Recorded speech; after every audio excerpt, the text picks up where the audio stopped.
종교는 필요한 것인가?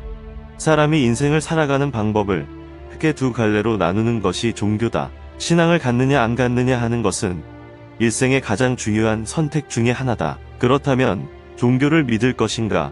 믿지 않을 것인가? 종교의 가치는 무엇인가? 종교가 필요하다는 사람들은 이렇게 말한다. 톨스토이는 참회록에서 신앙은 삶의 힘이라 하며, 스위스의 사상가인 카를 힐티는 종교는 생명의 소금이라고도 한다. 영국의 사상가인 베이컨은 종교는 생활의 부패를 방지하는 향료이며, 신앙은 영혼의 방부제라기도 한다. 종교는 사랑이다. 종교는 하나님에 대한, 그리고 인간에 대한 사랑 외에 아무것도 아니다. 인간은 체질상 종교적 동물이다. 종교는 시민사회의 기반이요, 모든 성과 모든 위안의 근원이다. 종교는 피난소다. 독일의 분석 철학자인 비트겐슈타인도 그의 저서 잡상에서 전 지구의 고통은 한 인간의 고통보다 더 큰 것이 아니요, 신앙은 그 최고의 고통의 피난소다. 구약성서 시편 73장 28절에도 내가 주 여호와를 나의 피난소로 삼아라는 구절이 있다. 종교는 절대 귀의의 감정이다. 덴마크의 철학자이며 신학자인 키에르케고르도 그의 소설 죽음에 이르는 병에서 종교는 절망의 해독제다, 신앙자는 절망에 대한 영원하고 확실한 해독제를 가지고 있다라고 말하고 있다. 종교는 수면제다. 마르크스의 종교는 인민의 아편이다 라는 유명한 말에 대해 스페인의 사상가 우나무노는 아편. 그렇다. 그들이 잠들고 꿈꿀 수 있도록 아편을 주자고 응수했다. 종교는 희망과 공포의 딸이다. 종교는 무엇보다도 두 가지 일로 우리에게 권장된다. 첫째는 그것을 믿음으로 생에서 즐기는 만족감이요, 둘째는 죽음에 임박할 때 갖는 불안감에 대한 안정감이다. 반면 종교를 비판하는 사람들은 이렇게 말한다. 종교는 병이다. 그러나 고상한 병이다 라고 소크라테스 이전에 고대 그리스의 철학자인 헤라클레이토스는 말했다. 종교는 사람을 얼마나 훌륭한 바보로 만드는가 하고 한탄하는 사람도 있고, 괴테나 셰익스피어 같은 위대한 정신들이 어떤 종교의 교리를 그대로 믿기를 바라는 것은 마치 거인이 난장이 구두를 신기를 바라는 것이나 같다고 쇼펜하우어는 종교에 대해 불신하고 있다. 종교는 약자의 것이라고 한다. 약자는 신앙을 필요로 한다. 그러나 태양을 자기 내부에 가지고 있는 사람은 자기 이외에 어디로 신앙을 찾으러 갈 것인가 하고 19세기 프랑스의 대표적 사상가이자 문학가인 로맹 롤랑은 고민하고 있다. 종교가 주는 인간이 죽은 후의 하나님의 심판에 대해서도 회의가 있다. 프랑스의 사상가인 몽테뉴도 수상록에 이렇게 밝히고 있다. 하나님은 도대체 어떤 정의를 기초로 하여 죽은 사람의 생전의 선행이나 악행을 판정하고 거기에 보상하고 복수하는가? 인간의 행위를 그렇게 하도록 한 것이 하나님 자신이 아닌가?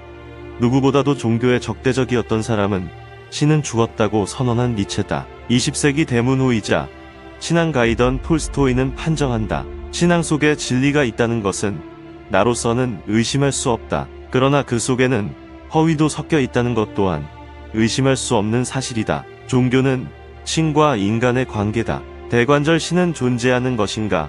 존재하지 않는 것인가? 신의 존재 여부를 아는 것은 인간의 능력 밖이다. 인간이 아는 것은 신의 이름뿐이다. 오 제우스여, 당신에 관해 나는 아무것도 모릅니다. 알고 있는 것은 오직 당신의 이름뿐 이라고 고대 아테네의 비극 시인이었던 에우리피데스는 읊조리고 있다. 신이 있다면 신만이 신을 이해할 수 있다. 그래서 신을 정의하는 자는 이미 무신론자여, 신을 증명하는 것은 신을 모독하는 것이라는 말이 나온다. 그러니 하나님을 가지고 왈가왈부하지 말라고도 한다.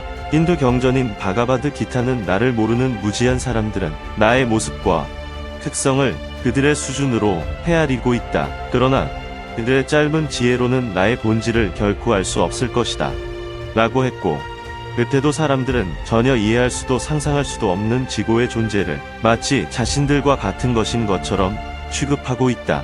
하나님의 위대함을 정말로 확신하는 사람이라면 외경심 때문에라도 함부로 하나님의 이름을 입에 담지 못할 것이다 라고 했다. 파스칼에 의하면 하나님의 존재를 믿는 것은 믿져봤자 본전이다. 그는 하나님이 있는지 없는지는 인간의 이성이 결정할 수 없다면서 이렇게 덧붙인다. 동전을 던진다면 당신은 어느 쪽에 걸 것인가?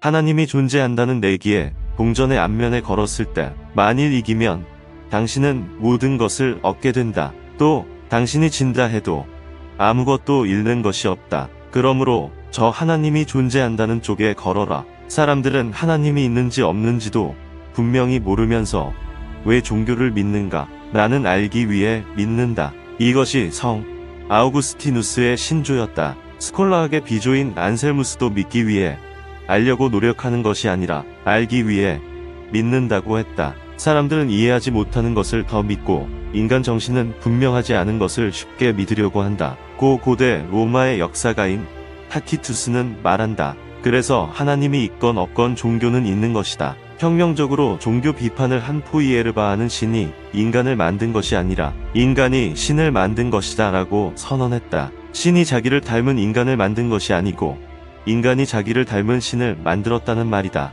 고대 적부터 신을 창시한 사람은 현명한 사람이여 인간의 재능 중 가장 칭찬할 만한 것은 신을 만들 줄 안 것이라고 했다. 그러면 왜 인간이 신을 만들었느냐? 도스토예프스키는 악령에서 신은 필요한 것이다. 그러니 존재해야 한다고 했고 카라마조프의 형제들에서는 14세의 콜야가 알료샤에게 나도 신의 필요성은 인정한다. 세계의 질서를 위해서라도 만일 신이 없다면 그것을 발명해 내기라도 해야 할 것이다 라고 말한다. 신이 없다면 신을 창안해 낼 필요가 있다 하고 일찍이 공언한 것은 제도적 그리스도교의 비판적이었던 프랑스의 사상가 볼테르였다. 신앙을 갖는 것 또한 미쳐봐야 본전이 아니냐는 생각도 있다. 신앙을 갖고 있는 사람은 만일 그 신앙이 잘못된 것이라도 신앙을 안 가진 사람보다 현세에서나 사후에나 불리할 것이 없는 것이고 만일 그 신앙이 옳은 것이라면 한층 더 이익을 받게 된다는 것이다. 그래서 하나님이 설령 없다고 하더라도 종교는 있어야 한다는 주장도 나온다. 하나님이 존재하지 않는다 하더라도 종교는 여전히 성스럽고 거룩하리라. 왜? 하나님이 없다면 하나님을 만들어야 하고 하나님이 없더라도 종교는 있어야 하느냐? 하나님의 신화가 순전한 창작이라 하더라도 그것은 인간을 도덕적으로 만드는 데 기여하는 것이기 때문이다. 그런데도 왜 종교가 불신당하느냐? 종교가 오히려 죄의 온상으로 여겨지기 때문이다. 종교야말로 얼마나 많은 죄를 저질러 왔던가. 우리의 종교는 악을 근절하기 위해 만들어진 것이다. 그런데 그것이 악을 감싸고 악을 키우고 악을 부추기고 있다고 성토당한다. 또 종교가 불신당하는 것은 대개의 신자들이 자기 종교의 교리대로 실행을 하지 않기 때문이다. 톨스토이가 참회록을 통해 개탄한다. 세상 사람들은 대부분 자신의 종교적 신조와 상치되는 생활을 하고 있다. 그들의 종교적 신조는 실생활과 아무 상관이 없다. 실생활에 있어서 그들의 행위로 신자인지 아닌지를 절대로 판단할 수 없는 것은 예나 이제나 마찬가지다. 오죽하면 성경의 누가복음 6장 46절에 이런 구절이 나온다. 너희는 나를 불러 주여 주여 하면서도 어찌하여 나의 말하는 것을 행치 아니하느냐 고 말한다. 교회에 나가기만 하면 신자가 되는 것인 줄 아는 사람들이 많다. 성 아우구스티누스의 영적 스승인 심플리키아누스가 그대가 교회에 나와 있는 것을 보지 않고는 그대를 참된 신도라고 볼 수 없다고 말하자 빅토리누스는 교회 울타리가 신도를 만드는 것인가 하고 반문했다. 교회에 가까울수록 하나님으로부터 멀어진다는 말까지 있다. 종교는 믿음이다. 스위스의 철학자이자 신학자인 카를 힐티는 말한다. 중요한 것은 믿으려고 하는 의지다. 거기서 신앙은 시작된다. 그러면 무엇을 믿을 것인가? 그는 선이 이 세상에 존재한다는 것을 믿어야 한다고 했다. 증명되지 않은 것을 가설이라 한다면 신이란 가설에 불과하다. 하나님이 가설로라도 있어야 하는 것은 사람들로 하여금 선을 행하게 하기 위한 것이다. 그러니 하나님이 실제로 있건 없건 교회에 가건 안 가건 상관없다. 각자 선을 행하는 것이 나의 종교여야 한다. 죄 없는 삶을 살아라. 하나님의 은총이 절로 내려질 것이다. 오늘은 여기서 이만 줄일까 합니다. 평온하고 행복한 하루를 보내십시오. 감사합니다.